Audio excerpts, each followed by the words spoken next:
it's wedged too securely on the stick. I can't get it off. In this video, I'm going to be using a Camp Crunchlabs challenge, which requires you to use forced perspective to make me look like the same size as the squirrel.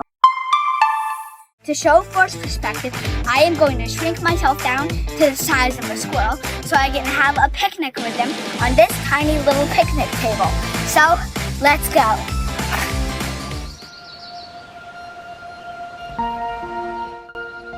Here's your peanut bag, Gus. Thank you.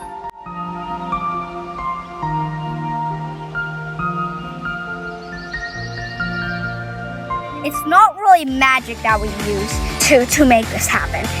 We just have to focus on the distance of the things apart. Have you noticed that a tree might look smaller than you if you're far away?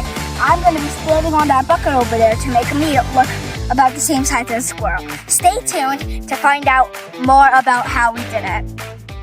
So we tried to get a real squirrel, but they didn't come to our little picnic table. Maybe they didn't like the picnic table, or maybe they didn't like the nuts. But we couldn't get one to come, so we're going to use this little plushie instead. All right, too far forward, a little far in the back. Further back, further back. All right, a little bit lower. That looks a little bit higher. Right there, good. I'm going to start. Good. All right, keep your hand right where it is. Good. Back up, you're approaching. For me. Thank you.